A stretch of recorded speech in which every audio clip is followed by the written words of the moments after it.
Bom dia, caríssimos amigos. Um Santo Natal para todos. Nós iniciamos neste momento o programa denominado O Maestro Wilson Fonseca e o Poeta Emir Bemergui. Por uma deferência especial de nosso grande amigo Baldo Correia, abre-se este espaço precioso na televisão Santarém, o que é raríssimo de acontecer hoje em dia, pois raramente nós vemos na televisão tendo lugar e tempo para esta espécie de atividade. Isto que vai acontecer aqui poderá ser chamado um depoimento, um documentário. Nós vamos falar basicamente sobre a vida, a caminhada gloriosa, triunfal do maestro Wilson Fonseca.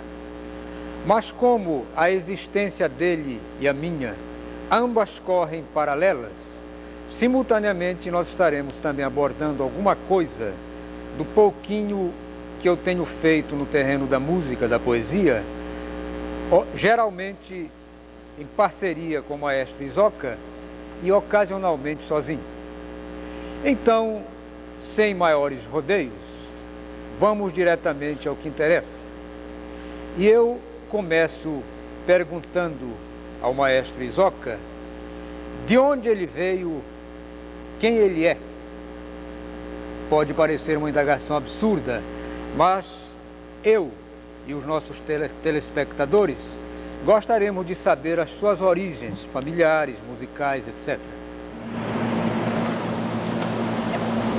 Respondendo a sua pergunta, Emir, direi que eu vim de Deus entregue a um casal que se chamou José Agostinho da Fonseca e Ana Dias da Fonseca.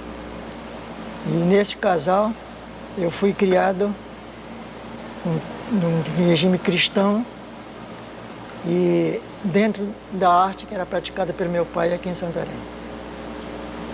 Aprendi a música dentro do lar, com meu pai. Agora, evidentemente, poucas pessoas sabem que antes de o maestro Wilson Fonseca chegar ao Banco do Brasil, onde trabalhou durante 31 anos, exerceu muitas outras atividades até curiosas.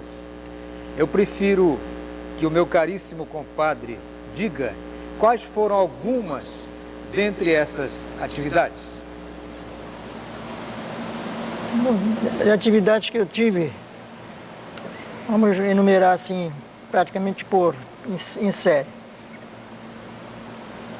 Eu fui sincronizador de filme silencioso, como pianista. Fui o primeiro baterista de jazz de Santarém, em 1925. Pratiquei a telegrafia no Morse, aprendendo com aqui em Toscano. Foi telegrafista amador também? Amador no tempo da Amazon Telegraph. Não cheguei a assumir porque a Amazon foi encampada pelo governo. Fui funcionário do Lloyd brasileiro, junto com Trajano Mota, Paulo Rodrigues dos Santos, Felisberto Sussuarana. Fui tabelião do primeiro ofício durante 2 anos, na qualidade de escrevente juramentado.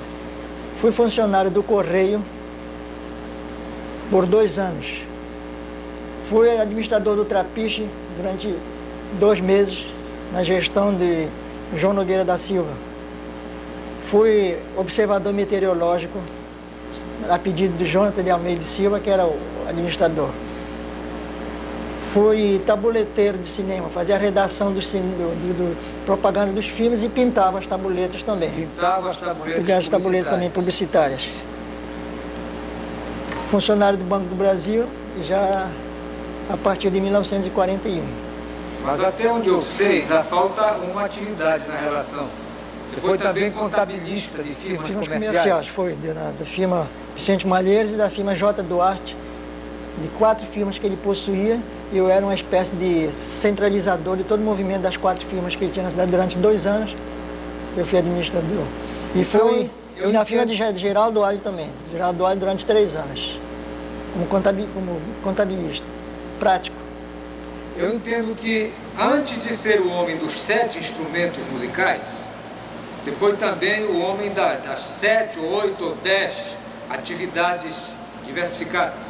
Sim. Agora, por que este borboletear em torno de vários tipos de trabalho, porque o mercado de trabalho era escasso, tinha que ajudar a sustento da família? Porque meu pai tinha uma oficina de alfaiate. A gente observava que ele não queria que os filhos seguissem a mesma. Então nós fazíamos assim, tateando, a gente pegava uma coisa a outra, porque ele não, era menor. Nessa época era menor. Até a idade de 15, 16, 17 anos, essa atividade naturalmente eu era menor. E não, meu pai não querendo que nós seguíssemos a atividade de alfaiate, porque ele achava que era uma coisa para o futuro. Já bastava ele como alfaiate, ele não impunha. Então nós íamos procurando um caminho para ver aonde era que a gente chegava, até onde nós podíamos chegar. E agora ele dava liberdade, cada um procurasse aquilo que fosse a vocação. Ele nunca impôs, nem a música ele não impôs, tudo foi feito espontaneamente por cada um de nós.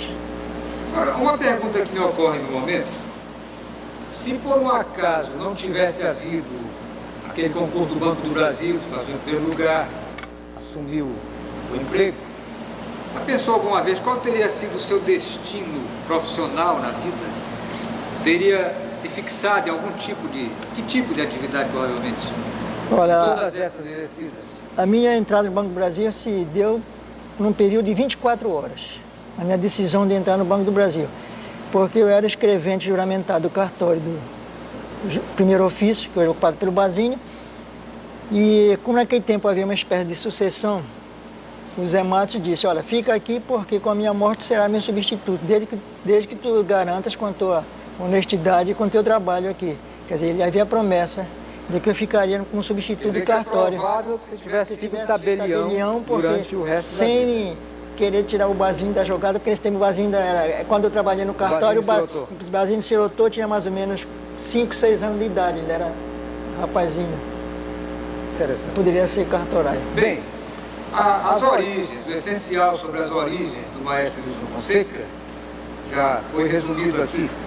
Agora, muitos santarenos sabem que o seu falecido pai, o maestro José Agostinho da Fonseca, apesar de não haver nascido em Santarém, ele era amazonense de nascimento, fez os estudos principais no Instituto Lauro Sodré, em Belém, onde praticou inicialmente a sua profissão de alfaiate. Ao maestro José Agostinho da Fonseca cabe a glória sem preço de haver sido o iniciador oficial da música de Santarém. Eu gostaria que o próprio maestro explicasse isto. Bom, esse foi um musicólogo paraense que andou por aqui, me pediu para fazer pesquisa da música santarena. Tudo que eu encontrasse de música escrita. Ele não queria a música tradicional por tradição, ele queria a escrita. E na pesquisa que eu fiz, e ele mesmo fez, a partitura mais antiga que se encontrou posta no papel foi esta, de 1906, que é Idílio do Infinito, que é da autoria do meu pai, que tem... Não havia partitura de música santarena antes de escrita não. Poderia ter havido por tradição oral, mas escrita não. Bem, é a primeira escrita. Eu tenho essa partitura de 1906, com a original. O maestro acaba de falar em Idílio do Infinito. Foi um número musical que inclusive marcou muito a minha infância. Eu, como aluno do Colégio do Amando, como foi o Baldo Corrêa, eu ouvia muito aquela música nas festas, com as bandas locais, e só muitos anos depois vinha saber que é de autoria do maestro José Agostinho da Fonseca. E, por incrível que pareça, eu tive a glória de 80 anos mais tarde fazer a letra de Idílio do Infinito, quando se comemorou o primeiro centenário do maestro. Eu fiz a letra em cima da música.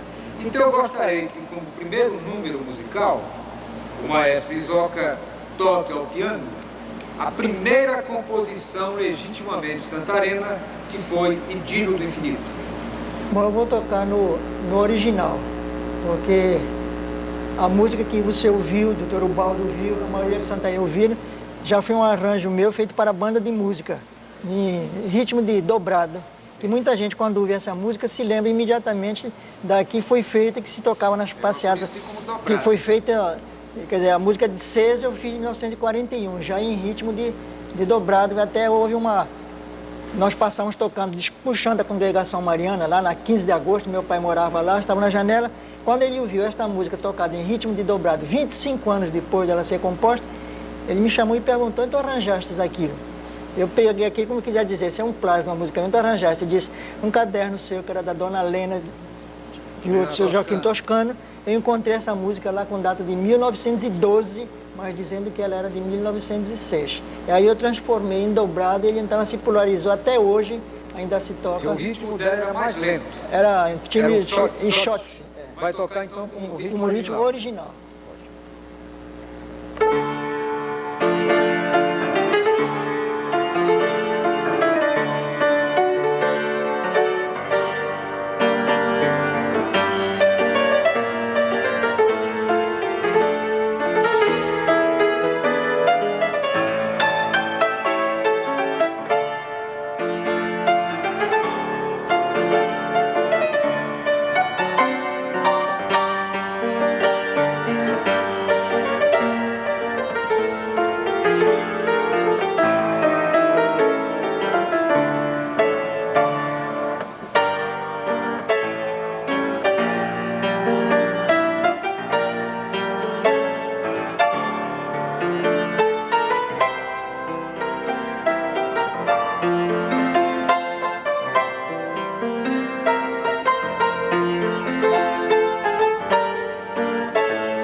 Eu faço questão de lembrar aos caros amigos que no dia 17 de novembro último, o maestro Wilson Fonseca, juntamente com Dom Tiago Ryan, completaram 79 anos de idade. Eu digo isso porque praticamente ele ainda não perdeu, graças a Deus, a habilidade ao piano, o que não é uma novidade muito grande, porque alguns dos maiores pianistas do mundo, como Arthur Rubinstein e Vladimir Horowitz, tocaram até os 90 anos de idade. E nós fazemos votos de que até lá o nosso maestro ainda esteja em plena forma. Mas, meu prezado compadre Zoca, exatamente em que momento, se é possível rememorar, você percebeu a inclinação musical? Como foi a sua iniciação propriamente dita na música? Meu pai tinha escola de música em casa e nós, quer dizer, eu nasci ouvindo música. Quer dizer, toda pessoa jovem de Santarém, moços, rapazes, sempre fazia questão de aprender um instrumento. As moças geralmente piano ou bandolim, violino, e havia rapazes também. Eu me lembro que ele tinha 13 irmãos que aprendiam na mesma época. Eu me lembro perfeitamente os 3 sentados na sala. Um tocando violão, chamava-se Ambrósio Correia Filho. O outro tocando violino, José Correia. O outro tocando bandolim, Manuel Correia Sobrinho, que era o pai do Baldo. Eles 3 aprendiam. E agora, toda vez que os alunos já aprenderam, eu ia para a sala para ouvir. E agora eu pegava o piano e batia uma nota, saía. Eu devia ter 4 anos ou 5 anos. É. E eu saía e fazia por curiosidade, isso chama ouvido absoluto. Aí o papai achava que eu tinha um ouvido absoluto, porque um aluno batia uma nota no piano, eu estava lá dentro, eu vinha e dizia qual foi a nota que eu bati. Eu reproduzia exatamente a nota que ele tinha. Entre 4 e 5 anos de idade. Ele batia no piano a nota e para ver se eu acertava, eu voltava e eu batia exatamente a nota que ele tinha colocado, qualquer uma, preto ou branco. Então o papai dizia, esse menino tem um ouvido absoluto. Distingue música, chama-se ouvido absoluto. Distingue qualquer tonalidade. Se estiverem tocando ali, eu digo se é Ré maior, Dó maior, Sol maior, eu sei. Se eu virar de costa aqui, bater uma nota de piano aqui, se bate, eu digo, é Sol. Eu digo imediatamente, eu digo o nome da nota, porque isso eu fui acostumado desde pequeno. E cada vez que o papai ia tomar lição de música, eu ia para trás para assistir. Quantos anos começou a executar alguma coisa Com ao piano? 7 anos, 6, 7 anos, eu comecei a tomar as primeiras lições. Foram as primeiras lições? Essa é a primeira lição. Agora, depois de uns 6 meses, ele achou que eu já podia tocar uma valsinha. Ele então escreveu a valsinha que eu já lia, e eu nunca esqueci essa valsa. Valsa e o nome. A primeira valsa tocada ao piano, ao piano, chamava Canção do Pierrot. Do Pierrot, vamos ouvir.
O papai me ensinou isso e pediu que eu tocava por música. Ele não gostava que a gente alterasse, fazia improvisações.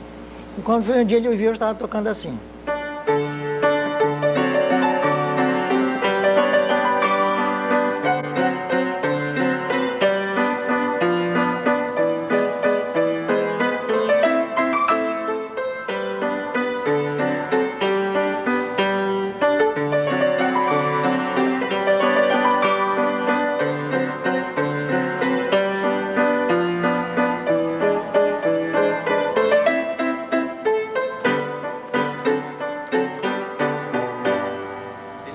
Não gostava que improvisasse, mandou que eu voltasse a tocar o original, como estava, eu não aprendesse a tocar de orelha, ele queria que eu tocasse por música. Então, só uma perguntinha final antes de encerrar esse primeiro bloco. O seu pai exigia que todos os filhos estudassem piano? Não, todos, quando ele via que tinha a vocação para... Nem todos tinham a vocação? Para piano não, piano... Todos tocaram, mas os mais avançados foi a Anitta, que era mais velha, que tocava inclusive melhor do que eu, ela tinha mais execução do que eu. Ainda toca até hoje, né? Toca até hoje, mais execução do que eu. Agora, eu avancei mais para a parte de escrever e teoria, eu fui mais avante, naturalmente, porque ela casou, mas ela tem uma execução extraordinária. Tinha, mais do que eu.